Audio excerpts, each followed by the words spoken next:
Imagine this. You're looking at the latest iPhone and it's $1,000. You're tempted, right? But then you notice the price increased by $50 this year. Still, you're thinking, man, I'll get it anyway. Now picture this. You're booking a flight for your summer vacation and you see that the price increased by just 5%. You immediately start searching for another airline. Why is that? Why can iPhones increase in price and still fly off the shelves, while a small flight price hike sends you into a frenzy looking for alternatives? The answer lies in a concept called price elasticity. What is price elasticity? Price elasticity of demand, also known as price elasticity, refers to how sensitive the demand for a product is to changes in its price. In simpler terms, it's the reaction of buyers when the price of a product goes up or down.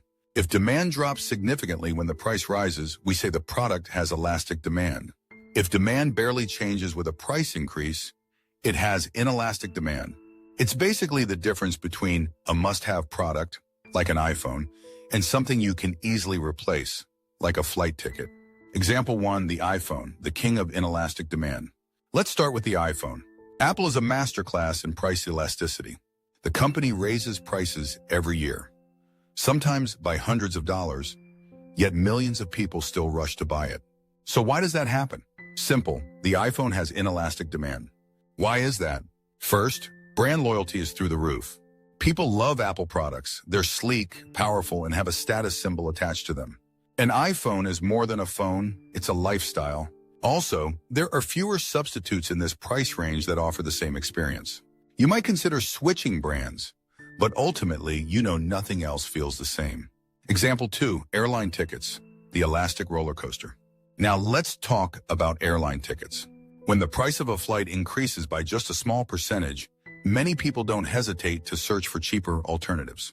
Why? Because flights have elastic demand. There are tons of options available, from budget airlines to different routes. People can easily change their plans to save a few bucks.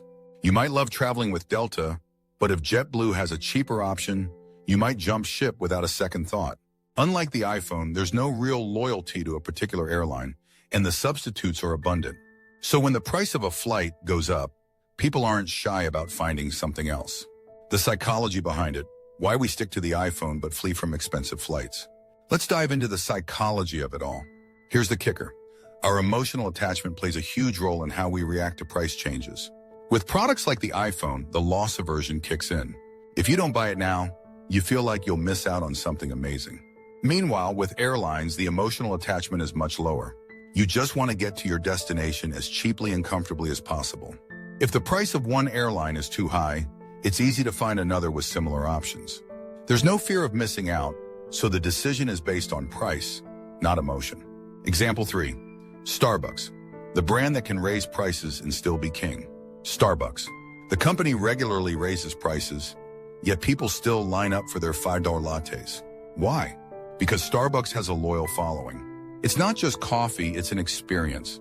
Even though there are cheaper coffee options around, many stick with Starbucks because they value the brand and the routine.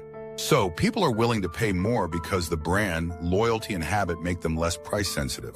Why some products can charge more and still sell like crazy? It all comes down to 1, brand loyalty. If you're emotionally invested in a brand or product, like Apple or Starbucks, you're more likely to ignore price hikes.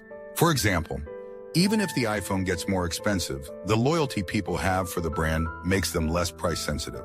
2, substitute availability. If a product has easily available substitutes, like airline tickets, people will quickly shop around for the best deal. In contrast, highly specialized products like the iPhone face little competition, and people are willing to pay more for them. 3, perceived value. Products with high perceived value, like the iPhone or Starbucks, are seen as premium items. People expect to pay more for them. On the other hand, commodities like airline tickets or basic groceries are seen as interchangeable. So price plays a bigger role in the decision-making process. Now that you understand price elasticity, how can you use it to your advantage? Here are a few tips. 1, for businesses, understand your product's elasticity before increasing prices. If you're selling something with inelastic demand, like a high-end gadget or exclusive service, you can raise prices without losing customers. But if your product has elastic demand, like airline tickets or fast food, Be cautious about price increases. Even small hikes could drive away customers. 2. For consumers, be aware of price elasticity in your purchases. If you're loyal to a brand, you're likely to stick with it, even when prices go up. But if you're price sensitive and there are many alternatives, price will be a bigger factor in your decision-making. Price elasticity explains why some products can raise prices and still sell, while others make us hesitate. Whether it's an iPhone, a Starbucks latte, or a flight, understanding price elasticity helps businesses price smartly and you make better choices. Next time you hesitate over a price hike, remember, price elasticity is at play. Got any price change moments? Drop a comment below. Don't forget to like, share, and subscribe for more insights into how behavioral economics shapes our choices.